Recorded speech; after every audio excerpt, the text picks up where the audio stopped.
बिस्मिल्लाहिर्रहमानिर्रहीम। अस्सलाम वालेकुम क्लास दोम, कैसे हैं आप सब। मैं मिस हबा इलियास, क्लास दोम, दी प्रोफेशनल स्कूल।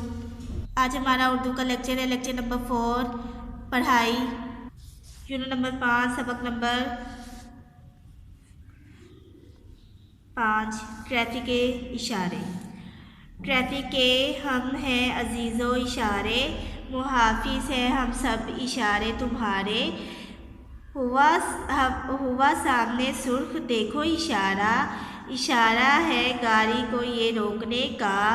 जो ही देखो पीले रंग का इशारा, हरा होगा फ़ौरन ही अगला इशारा। इशारा हरे रंग का जिस घड़ी हो, तो फिर चल पड़ो आगे मेरे अजीज़ों। नज़र आए मेरा इशारा जो तुमको, खड़ी करना गाड़ी वहाँ पर ना देखो। मेरा काम है बस ये तुमको बताना कि हॉर्न किसी किस्म का मत बजाना। ये हमारे इशारे हैं, हमने इस पे अपनी गाड़ी को देखना होता है, कहाँ रोकना होता है, कहाँ जाना होता है। इस पे हमने गाड़ी नहीं खड़ी करनी होती, इस पे हमने हॉर्न नहीं बजाना होता, ठीक है। तो 2 क्लास इसकी हमने ट्रैफिक के इशारे की सिर्फ और सिर्फ पढ़ाई करनी है, इसकी पढ़ाई को हमने याद करना है, ठीक है।